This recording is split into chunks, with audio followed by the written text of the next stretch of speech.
buenos días a todos, gracias por la asistencia. Mi nombre es Oscar Eduardo Moreno Duque, soy residente en neurocirugía y vamos a hablar sobre el enfoque de los pacientes con fístula espontánea de líquido cefalorraquídeo. Para contextualizar la charla, lo vamos a hacer alrededor de este caso clínico. Es un paciente que llega a nuestra institución, masculino de 48 años, con unos antecedentes importantes. Este paciente cursó en el 2019 con una meningoencefalitis por neumococo, eh, quedó con una hemiparesia izquierda después de este evento infeccioso y repite un nuevo evento de meningoencefalitis a inicios de este año. El paciente también cursó con obesidad mórbida, fue llevado a un bypass gástrico hace 7 años y tenía asociado apnea obstructiva del sueño. Dentro de otro antecedente quirúrgico, él también recibió una toracoabdominoplastia posterior al bypass para resección de tejido blando extra. Entonces la enfermedad actual se trata o se queja de 6 meses de tinnitus bilateral asociado a plenitud aural, hipoacusia bilateral, especialmente el lado derecho. Este paciente llega remitido es para valoración por otología. La autóloga lo valora y en el examen físico, en la otoscopia, ella evidencia líquido claro abundante en el oído medio de forma bilateral. El paciente fue remitido con sospecha de mastoiditis, colesteatoma, pero la autóloga, al evidenciar este cuadro clínico y estos hallazgos a la otoscopia, sospecha que el paciente pueda estar cursando con una fístula de líquido cefalorraquídeo y muy juiciosa solicita valoración por neurología. Neurología le realiza una punción lumbar para descartar hipertensión intracraniana, pero encontrar una presión de apertura normal. Entonces se procede a realizar imágenes. Aquí vemos un TAC de oído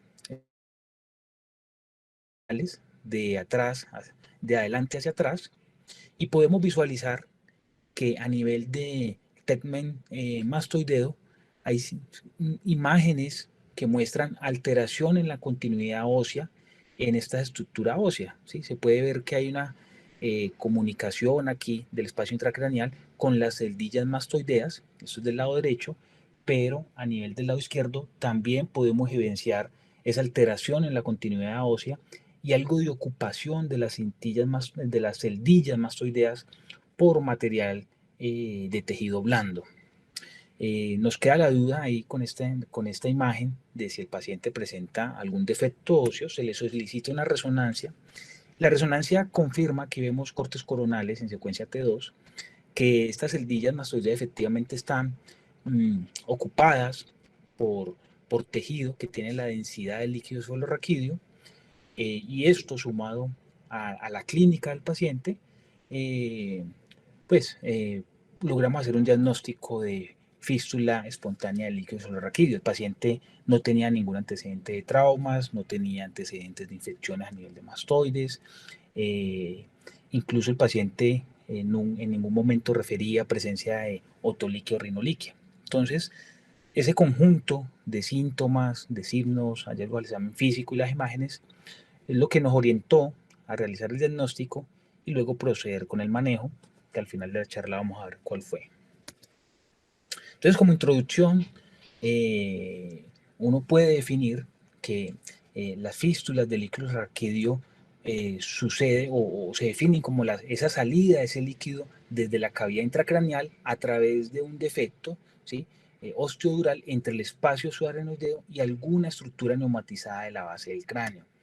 ¿Cómo podemos clasificar las fístulas? Hay adquiridas y hay otras que son congénitas. Dentro de las adquiridas están las traumáticas, son las más frecuentes, dan cuenta alrededor del 80-90% de las fístulas. Están las diatrogénicas, secundarias a procedimientos otológicos o neuroquirúrgicos. Están las no traumáticas, secundaria a infección y tumores, y están las espontáneas, de la que vamos a hablar. Son de menor frecuencia, alrededor del 3 al 4%, pero son las que requieren una alta sospecha diagnóstica para poder enfocar un tratamiento adecuado. Vamos a ver la epidemiología. Las fístulas espontáneas de líquido cefalorraquídeo se diagnostican con mayor frecuencia en adultos entre 45 y 65 años y es más frecuente verlo en mujeres en una relación de 2 a 3 o 1 a 3. Lo interesante es que las fístulas espontáneas del líquido subarráquido clásicamente se han asociado con tres entidades clínicas, y eso es la obesidad, el aumento de la presión intracraneana y la apnea obstructiva del sueño. Y estos datos epidemiológicos nos lo muestran. Miren que en Estados Unidos las tasas de obesidad han aumentado en las últimas décadas.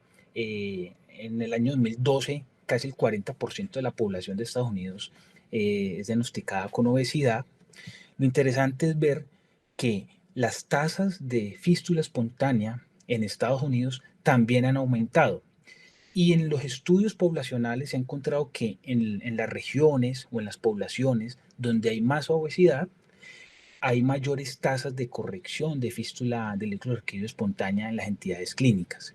Entonces, por estos estudios poblacionales y epidemiológicos es que se ha logrado llegar a esta asociación entre obesidad y el desarrollo de la fístula espontánea, y ya vamos a ver por qué mecanismo se puede explicar esto. Entonces, observen que pacientes con fístula espontánea, líquido subarráquido, el 80% cursan con obesidad. Hasta un 40% pueden tener presión intracraneal elevada y hasta un 43% pueden tener apnea obstructiva del sueño.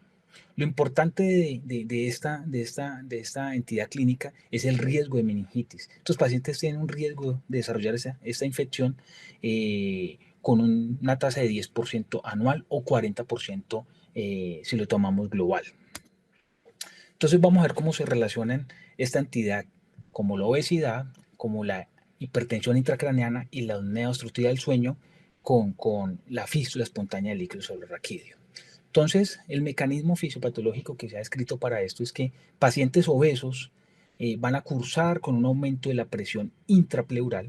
Esto se asocia con disminución del llenado cardíaco, por lo tanto, disminución del retorno venoso. Esto aumenta la presión intracraneal y se asocia con hipertensión intracraneal idiopática. Cuando hablamos de la apnea obstructiva del sueño, sabemos que está asociado con hipoxia e hipercapnia en el sistema nervioso central. Eso se traduce en vasodilatación, aumento del flujo sanguíneo cerebral y por lo tanto aumento de la PIC. Entonces, estas condiciones, la hipertensión intracraneal idiopática, que puede ser constante, o con apnea obstructiva del sueño, que nos aumenta la presión intracraneal de forma intermitente, me va a ocasionar un adelgazamiento o remodelación de los huesos de la base del cráneo, ¿sí? Que con el tiempo se pueden romper y generarme la fístula de líquido. Se han descrito algunas otras causas, por ejemplo, estos autores, Gasset, postula la presencia de granulaciones aracnoideas aberrantes. Sabemos que las granulaciones aracnoideas son las que se encargan de la absorción del líquido subarráquido a nivel de los senos venosos, pero cuando estas granulaciones tienen unas posiciones pueden generar daño, y es lo que encontró en unos estudios cadavéricos. Él reporta que pacientes con fístula espontánea del líquido subarráquido, hasta un 12%, pueden tener la presencia de esas granulaciones aberrantes. Es lo que vemos aquí en esta imagen. Esto es un estudio anatomopatológico, un corte a nivel del oído. Esta imagen que señala la flecha es lo que vemos aquí ampliado, y podemos ver, esto es la dura madre, esto es la mastoides, y observamos aquí esta presencia, esta granulación que no debería estar ahí, causando erosión ósea y una comunicación entre el espacio subaracnoideo y las celdillas mastoideas, ¿sí? Como causa de fístula de líquido. También se ha descrito que pacientes con fístula espontánea de líquido subarráquido tienen huesos temporales más delgados. De hecho, en este artículo reportan pacientes que fueron llevados a implantes cocleares, y algunos de ellos tenían fístula de líquido, y ellos evidenciaron que muchos tenían adelgazamiento del hueso temporal, y otros podían tener dehiscencia del canal semicircular superior. Entonces, estos pacientes también pueden tener alteraciones anatómicas que los predisponen a nivel del hueso a desarrollar fístulas en algún momento de la vida. Bueno, cuando hablamos de la localización de las fístulas, la podemos tener a nivel de la fosa anterior, a nivel de la fosa media, fosa posterior, mucho más raro. La más frecuente son las fístulas originadas a nivel de la fosa anterior. Y dentro de la fosa anterior, la que se reporta con mayor incidencia es la fístula a través de la lámina cribiforme del etmoides. También podemos tenerla a nivel del techo del seno esfenoidal, podemos tener fístulas a través del piso de la silla turca o la pared lateral del seno esfenoidal. Cuando hablamos de fístulas laterales, lo más frecuente es encontrarlas a nivel del tegmen mastoideo o el tegmen timpani, o un poco más medial a nivel del canal semicircular superior. Algo que tenemos que tener claro es que hasta un 31% de los pacientes con fístula anterior pueden tener defectos óseos múltiples.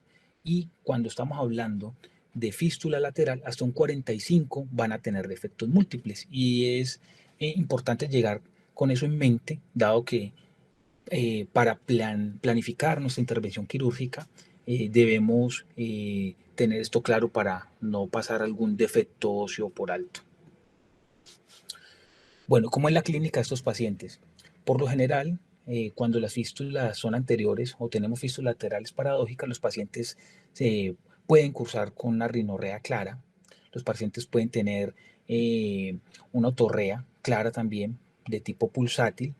Hallazgos al examen clínico de hipertensión intracraneana. Entonces el paciente puede tener papiledema, el paciente puede cursar con cefalea, tinnitus pulsátil, alteraciones en la agudeza visual, incluso oculoparesias.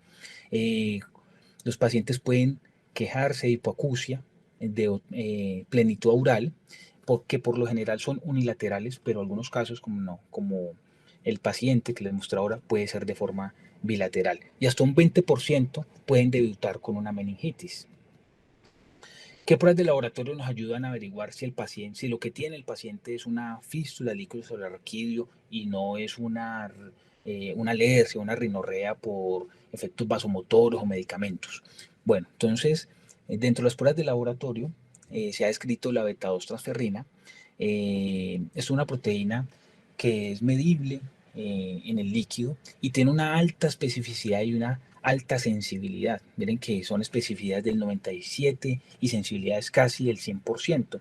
Es una prueba que se realiza de forma rápida, tarda máximo 8 horas si contamos con ella en el laboratorio y se puede procesar incluso en cantidades bajas de líquido celularraquídeo. ¿Cuál es el inconveniente a veces con esta prueba?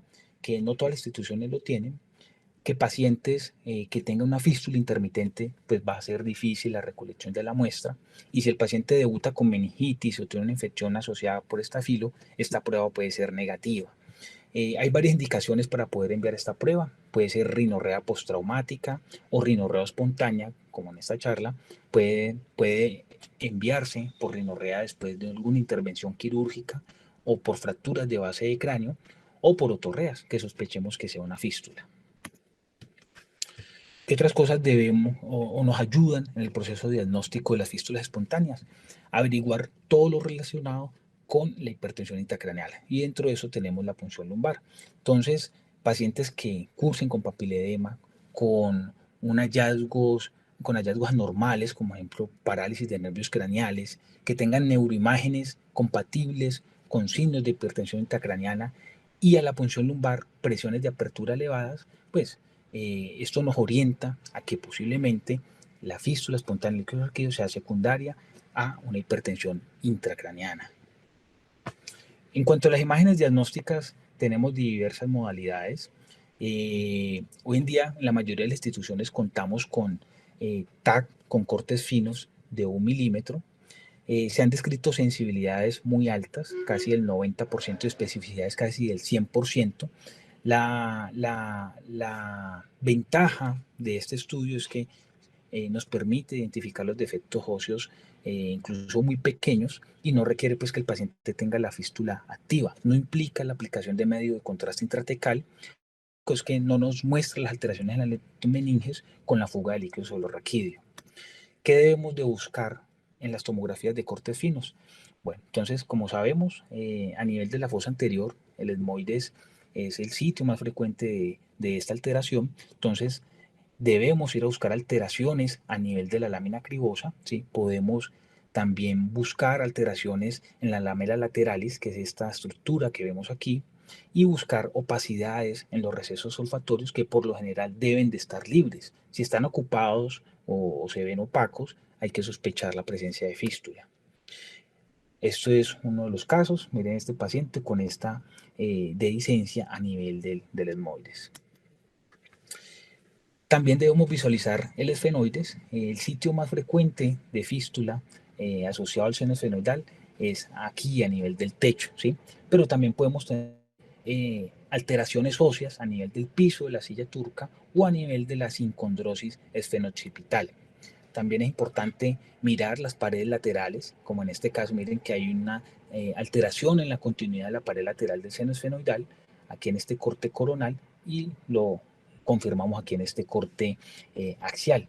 Todo este seno, o la mitad de este seno esfenoidal está ocupado por tejido blando, que posiblemente puede ser un meningocele o un. Aquí vemos un corte sagital, ¿sí? Observemos que la pared posterior del seno esfenoidal también se puede ver comprometida. Observen aquí, el seno esfenoidal está ocupado y es fácil ver esta dehiscencia a través de esta tomografía con cortes finos. En este caso fue confirmado con resonancia y miren aquí la ocupación del seno esfenoidal por líquido suelo-raquídeo.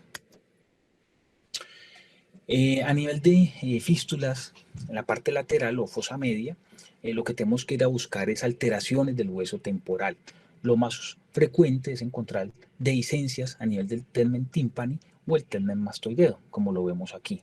En esta alteración en la continuidad ósea, se ven las celdillas ocupadas por material de tejido blando y también debemos ir a buscar alteraciones en el ápex petroso. Bueno, siempre acá cabe la duda sobre si es importante a estos pacientes solicitarles cisternotac, ¿sí? Sabemos que no en todas las instituciones contamos con este examen. Este examen implica la administración de medio de contraste a nivel intratecal. Tiene una sensibilidad del 92% cuando la fístula está activa, pero cuando la fístula no está activa, esa sensibilidad baja al 40%. Tiene riesgos, los pacientes pueden debutar con cefalea, podemos generar una infección o irritación meningia por el medio de contraste y está contraindicado en meningitis e hipertensión intracraneana. Eh, la literatura hoy dice que si el TAC con cortes finos es normal, muy raramente un cisternotac me va a confirmar la presencia de la fístula. Entonces, este estudio va a quedar muy reservado para pacientes en los cuales ya se les ha hecho de todo y no hemos incluso logrado visualizar la fístula, de pronto tendré una cabida allí. También contamos con la resonancia. La resonancia me permite identificar lesiones de la base del cráneo, ¿sí? Que me estén generando de pronto erosión ósea y por ende la fístula. Muy importante, me permite identificar encefaloceles y meningoencefaloceles que pueden estar saliendo a través del defecto óseo, como lo vemos acá. Y algo muy importante es esto, que la mayoría de los equipos de los resonadores podemos pedir esta secuencia, ¿sí? Secuencias T2, Spineco o un T2 pesado con supresión grasa. Esta secuencia se hace en la mayoría de los resonadores, no implica la administración de medio de contraste y el objetivo de esta secuencia es atenuar los tejidos adyacentes a la zona de la fístula y realza la columna de líquido cefalorraquídeo. No me permite ver la dehiscencia ósea, pero sí me identifica la zona donde está saliendo líquido. Miren que se han descrito sensibilidades del 87 a 100% y especificidades también muy altas, con precisiones diagnósticas que pueden ir hasta el 90%. Los artículos dicen que cuando solicitamos una resonancia, ¿sí? Con esta secuencia T2 pesada, que también se llama cisternografía por resonancia, y la asociamos a la tomografía con cortes finos, esa precisión diagnóstica sube casi al 100%. O sea que nos evitamos someter al paciente a estudios con medios de contraste invasivos con las complicaciones que eso atrae. Ideal cuando sospechemos de efectos óseos múltiples. También se ha descrito la aplicación de gadolino intratecal, como lo digo, eso está interrogado. El gadolino intratecal no está aprobado por la FDA. Hay algunas personas que lo hacen. Es difícil encontrar el gadolino específico para aplicarlo, pero ya con estos datos de la literatura, de que cisternografía por resonancia y eso asociado a tomografías de cortes finos nos da un rendimiento diagnóstico adecuado, pues para qué vamos a someter a los pacientes a procesos invasivos si no es necesario. ¿Qué otras cosas podemos visualizar en la resonancia? Todos los signos de hipertensión intracraneana que pueden estar asociados a la. Entonces podemos identificar sillas turcas vacías, podemos identificar estenosis de los senos transversos, aplanamiento de los globos oculares en la parte posterior, tortuosidad en el nervio óptico o aumento en el espacio sobre el nervio alrededor del nervio óptico. Todos estos son signos de hipertensión intracraneana que pueden estar asociados con el desarrollo de fístula espontánea. Cuando definitivamente los estudios de laboratorio, los estudios de imágenes son negativos, pero la sospecha clínica sigue siendo muy alta, podemos apoyarnos de la aplicación de fluoresceína intratecal. Los estudios con la aplicación de fluoresceína no son concluyentes, algunos autores lo recomiendan, otros no, pero sí se sabe que la aplicación de fluoresceína, especialmente cuando las fístulas son de la fosa anterior, me van a ayudar a hacer o me van a ayudar a tener una visualización directa del sitio de la fuga del líquido cefalorraquídeo. Si contamos con el endoscopio, es fácilmente visible, o si no, pues simplemente vamos a ver la tinción del líquido o la rinorrea coloreada. Riesgos con la fluoresceína. Se ha asociado con hemiparesia o convulsiones por irritación, y si la vamos a utilizar, no exceder una concentración mayor al 5%. Siempre tener en mente diagnósticos diferenciales cuando no nos cuadra pues la clínica ni las imágenes, pensar en que el paciente también puede tener una rinitis o sinusitis alérgica, vasomotora, inducida por fármacos, gustativa, endocrinológica o incluso idiopática. ¿Cómo vamos a hacer el enfoque del tratamiento? Entonces, por lo general, un paciente que ya hemos diagnosticado que tiene una fístula, el manejo por lo general debe ser quirúrgico. No podemos correr con el riesgo de que ese paciente llegue a una meningitis con las secuelas neurológicas que esto trae. Entonces, cuando el defecto es anterior, por lo general estos pacientes les va muy bien con el manejo con endoscopia. Casi en los últimos 30 años, todos los defectos anteriores se manejan por endoscopia, miren que casi en el 95% de los casos. Cuando el defecto es lateral, tenemos otras opciones, podemos tener craniostomía, fosa media, abordajes transmastoideos o incluso también la endoscopia. Entonces, pacientes con fístulas anteriores, como les digo, el abordaje por lo general se hace por vía nasal, tiene una tasa de éxito en la primera intervención para resolver la fístula del 90%. Y si el paciente requiere una segunda intervención, esa tasa de éxito aumenta casi al 98%, que es lo que vemos acá. La endoscopia nos permite una visualización adecuada del defecto a nivel de la fosa anterior y también nos da la posibilidad de hacer de una vez el reparo. Cuando hablamos de fístula lateral, entonces, como les digo, la craneotomía es una opción, un abordaje simple a nivel de la base de la fosa media, como lo vemos acá. Una vez tenemos expuesto nuestra fosa media, podemos colocar ahí diferentes tipos de injertos autólogos o heterólogos para cubrir el defecto. El abordaje transmastoideo por lo general es de los otorrinos, pero es un abordaje que nos permite una adecuada exposición a alteraciones óseas a nivel del termen mastoideo. Cuando el defecto está a nivel del termen tímpani, se vuelve un poco más complejo, ya que eso implica la desarticulación de los huesecillos, pero cuando se hace de forma adecuada, los resultados audiológicos son excelentes y la tasa de recidiva por un abordaje transmastoideo son muy bajos. Podemos tener combinaciones de abordajes transmastoideos y asociado a craneotomías de fosa media. Por ejemplo, este caso, este paciente se le hace una incisión en S para un abordaje transmastoideo asociado a una craneotomía de fosa media. Observen, aquí ya está fresada la mastoides, se identifica los defectos a nivel del piso y aquí vemos a través de la craneotomía los defectos a través de la dura madre. A este paciente se le colocó Spongostan, se le colocó grasa, algo de fascia para resolver el problema. La endoscopia también se ha descrito para fístulas laterales. La ventaja de la endoscopia para el manejo de fístulas laterales son las pequeñas incisiones y unos resultados estéticos muy favorables. Todo se hace a través de un agujero de trépano y miremos aquí que la visualización de los defectos también es muy buena. Miren, aquí tenemos el defecto óseo. Si ingresamos un poco más el endoscopio, logramos visualizar el oído medio. Esto que está señalado aquí es la cabeza del martillo, ¿sí? Y este es el defecto, el cual puede ser reparado también por endoscopia. ¿Cuáles son las ventajas de pronto de la endoscopia en la fosa media? Y esto lo vemos aquí en esta imagen, que nos disminuye la retracción del parénquima cerebral. Y eso se asocia con menor contusión del tejido, con menores tasas de hemorragia, con menores tasas de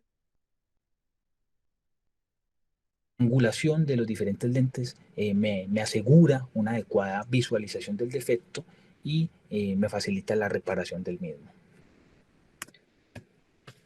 También se ha descrito el cierre del canal auditivo con petrosectomía.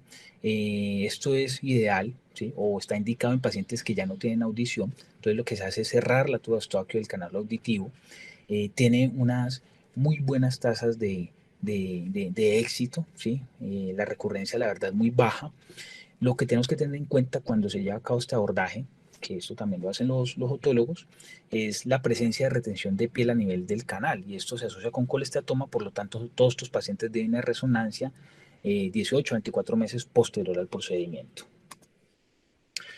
Bueno, entonces cuando vamos a reparar el defecto, uno se puede preguntar cuántas capas o estructuras podemos colocar para ocluir el defecto. Entonces esto también se ha estudiado. O sea, va un seguimiento a 2 años a pacientes a los cuales se le colocó una sola capa, ya sea de músculo, de grasa, de fascia, de hueso, y otros que le colocaron capas múltiples. Se le colocó grasa, hueso, fascia, cartílago, y él encontró que cuando los pacientes solo se usaba una capa única, tenía una tasa de éxito del 75% a 2 años. Pero cuando utilizábamos varias capas, esa tasa podía ser casi del 100%. Bueno, en cuanto al manejo médico, como único tratamiento no está recomendado, ¿sí? Se ha descrito para el periodo posoperatorio y podemos utilizar derivaciones, drenes lumbares, medicamentos como la cetazolamida o restricción hídrica.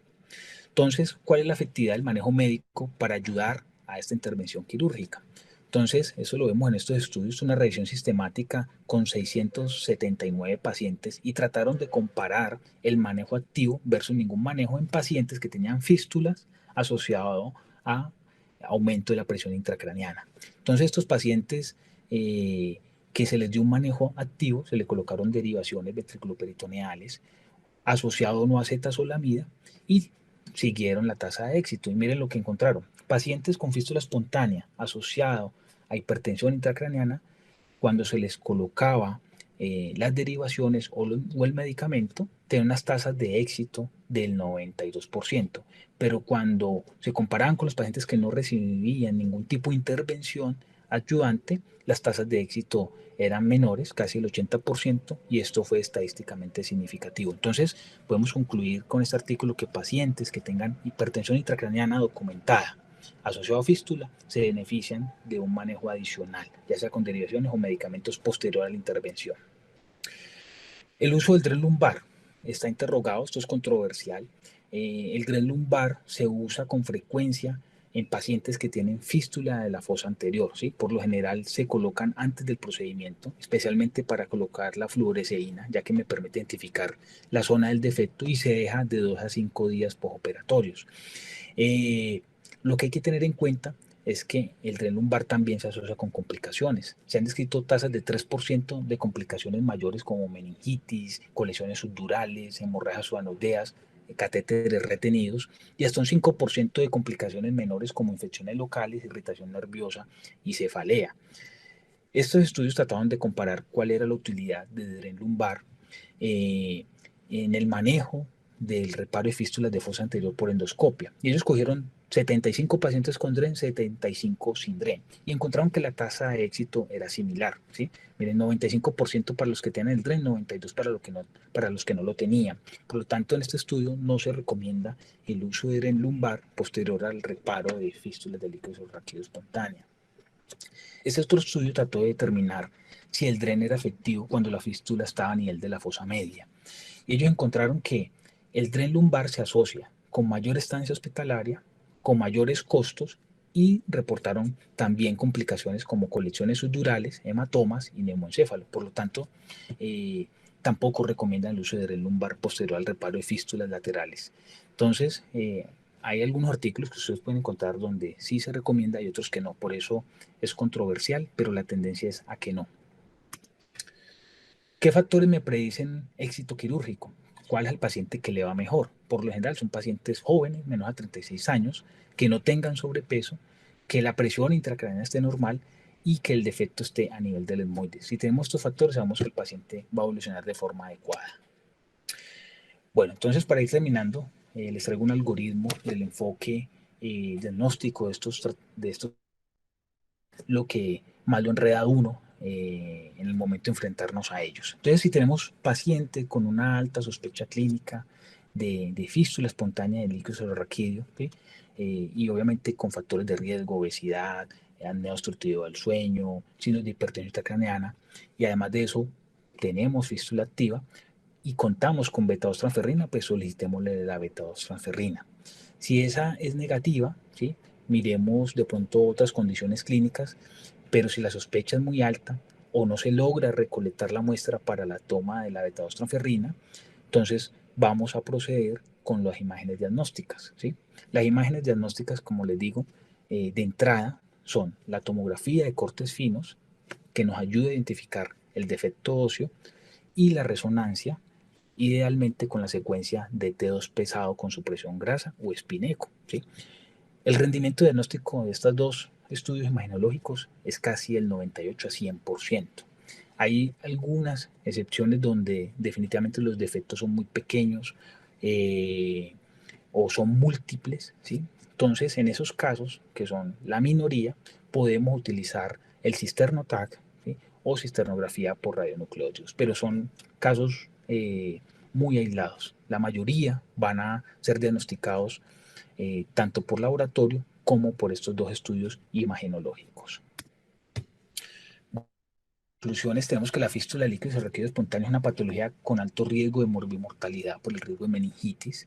Requiere una alta sospecha clínica, dado su baja frecuencia en los servicios de urgencias, por lo tanto debemos estar familiarizados con el algoritmo diagnóstico. Contamos con la beta-2 transferrina, el TAC de cortes finos y la cisternoresonancia. Son estudios que no implican ningún método invasivo, ¿sí? Y tienen un alto rendimiento diagnóstico. Y siempre estos pacientes deben de ser valorados por un grupo interdisciplinar que incluyan otorrinos, otólogos, neurocirujanos y nutricionistas.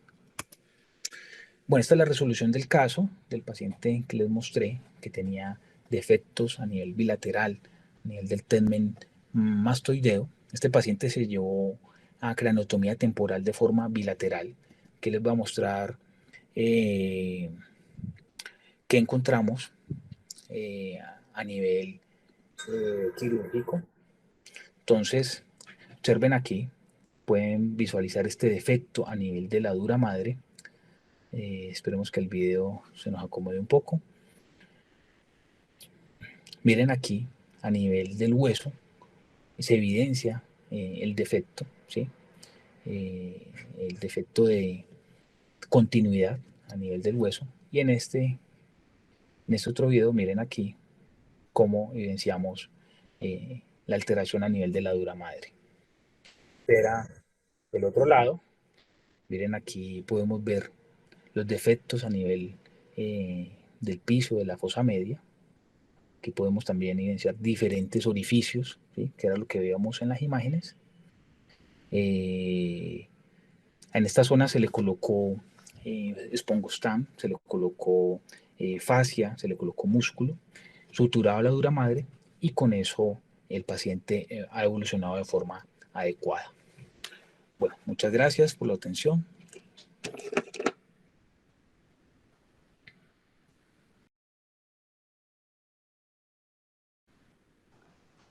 Gracias, Oscar. La, la beta 2 transferrina está en ese examen. Yo nunca lo he pedido. Sí, profe, como le digo, hay algunas instituciones que cuentan con ellas. Si tenemos, hay que averiguar en los laboratorios si está la disponibilidad. Es un estudio excelente por el alto rendimiento que tiene. Entonces, hay que averiguar en cada una de las instituciones si contamos con ella. Hola, Ok, profesor. Aquí en Antioquia Dani, hasta hace poquito no había beta 2 en Antioquia. Entonces, lo que se hace en los pocos casos en los cuales nos ha tocado hacerlo, recolectamos la muestra y lo mandan a Bogotá. Pero sí, sí se puede hacer. O sea, hay que hablar con el laboratorio. Vale, o sea, lo malo es que le toca muchas veces costearlo al paciente. La última vez que le hicimos valía cerca de 400.000 pesos, recolectamos la muestra y la mandamos a Bogotá. Hay un problema y es que tienen que ser pacientes que tengan fístulas de débitos, pues no de poco débito, porque hay que recolectar cerca de 2 mililitros.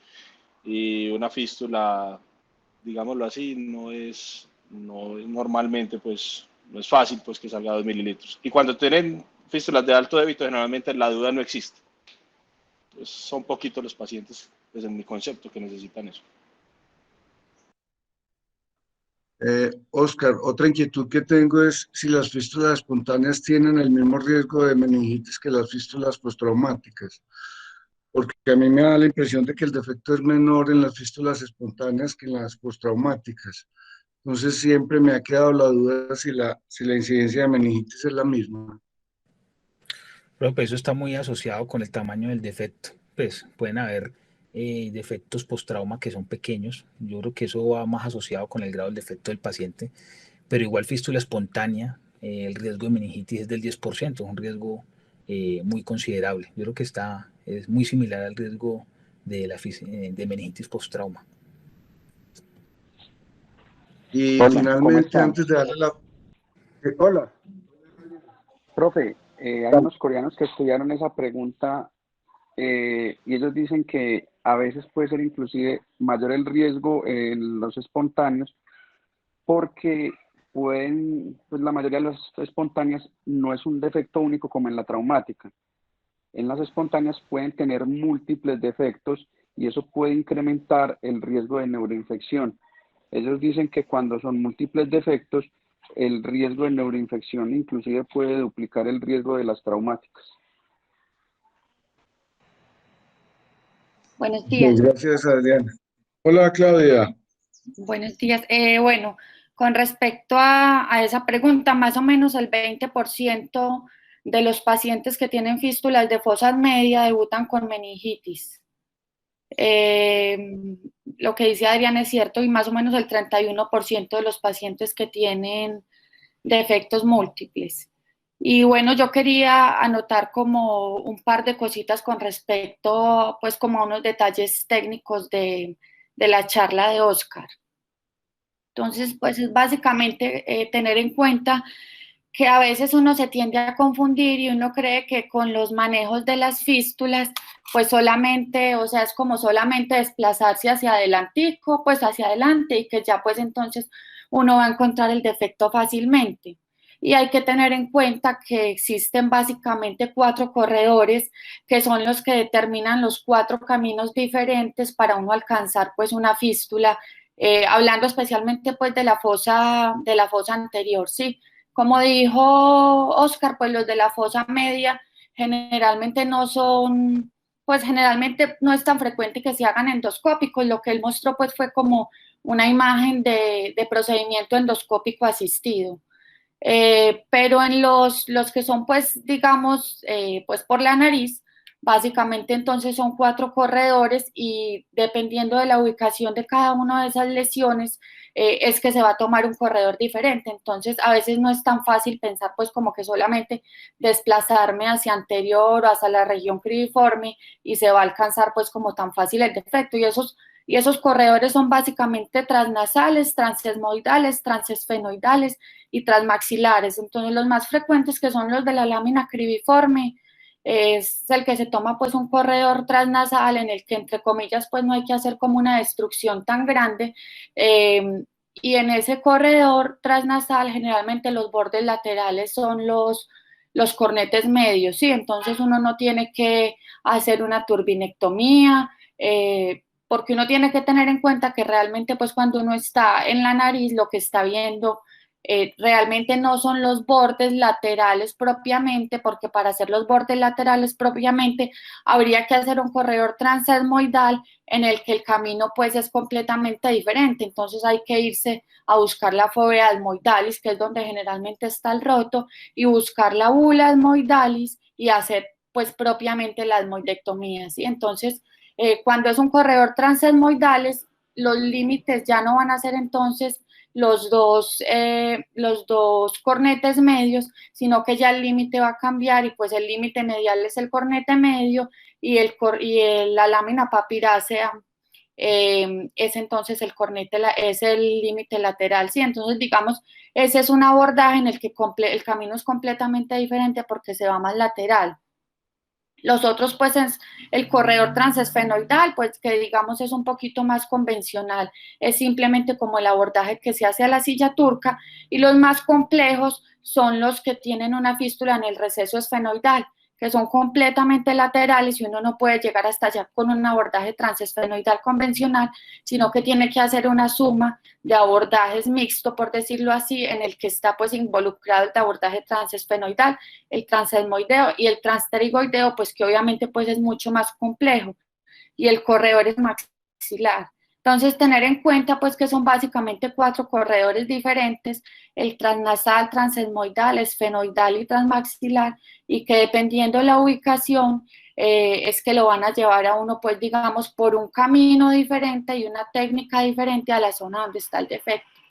Y para terminar, quería hacer pues como énfasis otra vez en un par de cositas pues que dije hace como 3 semanas en la charla que di de técnicas de reconstrucción de la base de cráneo, y es que es muy importante tener en cuenta que en los defectos de fosa anterior generalmente se usan colgajos libres, o sea, no es necesario estar tan angustiado por pues usar colgajos pediculados, porque los defectos de la fosa anterior responden muy bien a los colgajos libres. ¿Que eso en qué se traduce?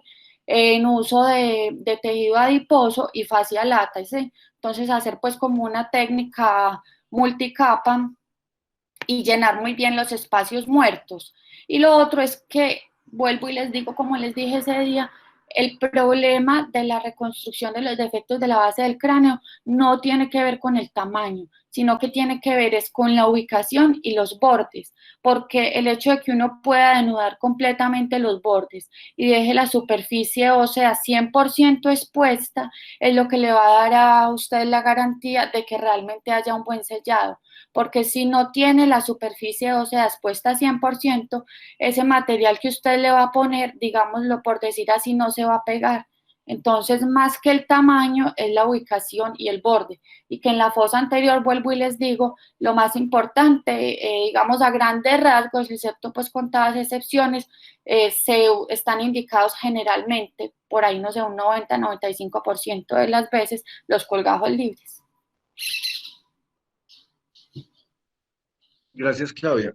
Yo tengo también otra inquietud que pasa con bastante frecuencia, y es cuando uno tiene un paciente con una fístula espontánea, usualmente nasal, usted le hace todos los exámenes y no encuentra el defecto. Te pregunto, Oscar, si en un caso de estos vale la pena hacer una exploración de la fosa anterior, bien sea vía endoscópica o abierta, o si más bien justificas un DREN lumbar y un DREN, pues una derivación lumboperitoneal. Y esto lo digo porque yo personalmente he tenido casos que no encuentro la fístula, decido ponerle un DREN lumbar y se me agrava el problema porque tengo neumoencéfalos ya de muy difícil tratamiento. No sé si leíste algo al respecto. Yo creo que lo que mostraba ahí, la presencia del uso del drenán lumbar es muy controversial y tiene unas tasas de complicaciones considerables. En esos casos donde las imágenes no nos ayudan, pero la clínica es muy sugestiva, nos podemos apoyar del uso de fluoresceína si la sospecha es del defecto está a nivel anterior, ¿sí? Como lo dijo la doctora Claudia, por medio del abordaje endoscópico a la fosa anterior, la fluoresceína tiene un papel importante, es que me pinta el sitio exacto donde está el orificio, pues. Entonces, yo creo que nos podemos apoyar de eso. No sé, la doctora Claudia, qué experiencia tiene con el uso de la fluoresceína en estos casos. Pero es como la recomendación de los artículos que revisé. Dani, yo creo que está levantando la mano y quiere decir algo. Sí, yo iba a decir algo, pero no, si quieres, dale, Claudita, dale. No, dale, Dani, ya respondo la pregunta de Oscar. Ok. Profesor Nacho, yo creo que uno no debería hacer craneotomías exploratorias ni tampoco meterse endoscópicamente a explorar. Es decir, pues los otorrinos están, pues si tienen más bagaje haciendo fibronazos cuando de pronto uno tiene una fístula que no ha identificado previamente en imágenes, pero creo que uno tiene que agotar todo lo que sea no invasivo antes de llegar a cualquier tipo de cirugía o procedimiento. Entonces, hacerle, por ejemplo, una fibronazo con fluoresceína está bien, pero es una de las razones por las cuales nació este seminario, fue porque este paciente que acabaron de ver las imágenes fue llevado al staff de base de cráneo y todo el mundo empezó, bueno, como no le encontraban la fístula, entonces vamos a hacerle un cisternotag, una cisternoresonancia, o sea, a agotar recursos no invasivos. Desde hace aproximadamente 6 meses ya no utilizamos cisterno por un montón de cosas, o sea, inyectar medios de contraste y nos ha resultado bien. Pero yo creo, profesor, pues después de todas estas cosas, que uno tiene que agotar todos los recursos. Ahora, si usted tiene un paciente con una fístula, no le ha encontrado el defecto en las imágenes, eso es una de las indicaciones que hablábamos ahorita, por ejemplo, de beta 2, o sea, de ir y asegurarse que sí es una fístula y que no sea cualquier otra cosa, una poliposis, le está saliendo moco. Si definitivamente la beta 2 le da positiva, y si es una fístula, profe, ahí sí empezaría a ver otras cosas, pero el dren lumbar no es una opción. A decir verdad, el metaanálisis del dren lumbar, que no sé si Oscar pues revisó el estudio bien, pero el dren lumbar no es para ponerlo y tratamiento, es para ponerlo antes de cirugía, para reconstruirlo. Y dio unos resultados muy pobres. A decir verdad, lo dejan a criterio del cirujano. Dale, Claudito, qué pena. Bueno, no, con respecto a la pregunta de Oscar, no lo he usado. Se supone que pues el uso de fluoresceína, siempre que uno lee al respecto, hacen énfasis en que es un medicamento pues off-label, o sea que en teoría no está aprobado para ese uso, ¿sí? Realmente a mí me da como un poquito de, bueno, no sé si de pronto esté mal, o sea, me he sentido temerosa a usarla acá precisamente por eso, como por temor a que suceda alguna complicación y que uno no tenga cómo defenderse. Pero realmente, pues en teoría, a nivel mundial está clasificado así, pues como Claro, off-label. nosotros lo utilizamos en el neurológico y pues, ya hicimos todo el papeleo para probarlo en el Pablo Tobón. A mí me Ajá, parece que es un medicamento relativamente seguro. sí. Yo creo que lo que hay que manejar en eso es las concentraciones, Uh-huh. porque uno lo que hace es sacar 1 centímetro, diluirlo en 10 y de ese 10 saca 1 centímetro y lo pone en una punción lumbar o en el dren lumbar si le va a poner dren lumbar. Eso, la dosis es 0.1 cc, Eso. es lo que tú estás Y, diciendo. y lo Punto diluyes 1 bastante. cc en 10 cc. Y a decir Del verdad, lo líquido. puedes diluir todavía más. Acuestas el Uh-huh. paciente, unos protocolos dicen que tienes que dejarlo boca abajo, 30 minutos, un montón de cosas, pero en realidad, mientras preparas el paciente y lo empiezas a operar, a mí me parece que es un medicamento bastante seguro, pero es verdad lo que dices, todo está off-label, o sea, todo. Sí. ¿Y Pero, ha pero convulsionado algún paciente, Dani? Nada. cero. No, pues la verdad que Eso las sí, veces que lo hemos utilizado 3 veces, bueno, pero, listo. pero no ha pasado absolutamente nada. Sí, es que se supone que es muy bajito el riesgo. Sí, Pero bueno, interesante tenerlo en cuenta. Gracias, Dani. listo. Profe Nacho, no sé si quedó como claro la pregunta. Absolutamente claro. ¿Algún otro comentario? Ah, Doctor el doctor Ignacio. Querella levantó la mano. Adelante, doctor. Bueno, primero que todo, felicitar al doctor Oscar porque hizo una excelente revisión del tema. Lo mismo lo que enfatizó la doctora Claudia, es muy importante, sobre todo en los abordajes vía endoscópica transnasal. Depende de donde esté el sitio de la fístula, se debe planear el abordaje para hacerlo como ella bien lo determinó por los 4 corredores endoscópicos que hoy se usan para la base de cráneo. Pero yo quiero referirme a 2 cosas que me parece importante dejarlo sobre todo para los residentes. Si un paciente tiene una fístula espontánea y es secundario a una hipertensión endocraniana, hay que corregir la causa, porque nosotros estamos en ese momento tratando simplemente la consecuencia de una fisiopatología previa. Por eso es importante no olvidar que muchos de estos pacientes van a requerir un tratamiento, como él lo dijo el doctor Oscar en su presentación, y eso se está enfatizando hoy. Los pacientes no deben solamente contentarse con corregir un defecto porque puede recrudecir a través del tiempo si no se mejora y se le da tratamiento a la causa, y en el momento que haya una hipertensión endocraniana de cualquier tipo, habrá que corregir la causa, bien sea, así sea como lo dijo él, con una derivación ventrículo atrial o ventrículo peritoneal. Los drenajes lumbares hoy han demostrado que para el tratamiento de estas patologías traen más complicaciones porque cambian las presiones intracraneanas, producen una hipotensión en el área general del defecto y producen neumoencéfalos. Entonces, como tratamiento que lo hacíamos nosotros hace muchos años, no es la solución ni debe tenerse hoy en mente. Como lo dijo el doctor Daniel, muchas veces se tratan de usar o en el manejo de la hipertensión prequirúrgica, pero también ha demostrado que no son beneficiosas. Entonces, sería importante tener en mente que ese procedimiento debe excluirse en principio del tratamiento de estas patologías. La segunda cosa es cómo se garantiza el cierre. La doctora Claudia hizo énfasis y el doctor Oscar también, que deben ser múltiples capas. Hoy en día estamos usando, si ustedes recordarán, yo he dictado varias charlas de cómo reconstruyo el hueso y los discos en la columna con factores de crecimiento celular. Extrapolado de un tratamiento que han hecho los odontólogos. Hoy estamos haciendo membranas de fibrina o membranas hechas con factores de crecimiento para fibroblastos y para hueso.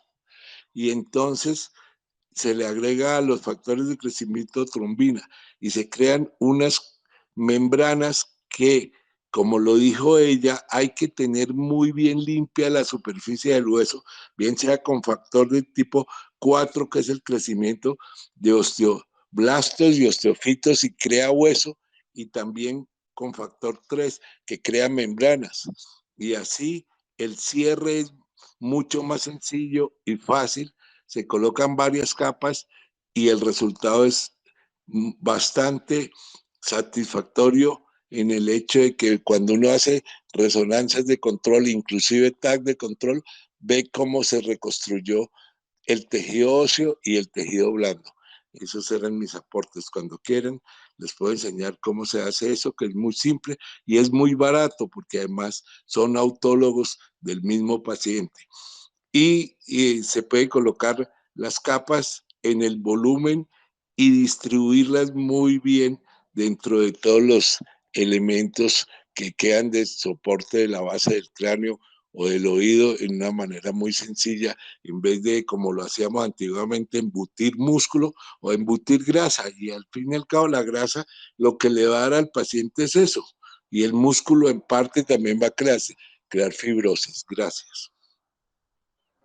Doctor, a propósito de lo que usted dice, nosotros utilizamos fibrina sintética que es muy costosa y en cualquier laboratorio con el mismo plasma del paciente le pueden entregar a uno un concentrado que es muy similar a la fibrina y tiene un costo pues de cero. Lo que pasa es que nosotros no, usualmente no conocemos esas técnicas, pero me parece muy interesante eso. Le remito a que busquen literatura. Como no nos gusta la literatura en español, sino solamente lo que dicen los ingleses, yo escribí, tal vez yo le mandé a usted tal vez el artículo en una revista de la FLAN, cómo se extraen los factores de crecimiento específicos para cada área, porque lo que están haciendo, y esa es una discusión que hemos tenido en los que manejamos cosas biológicas y pensamos que es el futuro de muchas cosas, es que la gente está usando, cuando usa los factores de crecimiento, todos en capa, y, o sea, el bulto, y le está dando al organismo una serie de información que obviamente es múltiple.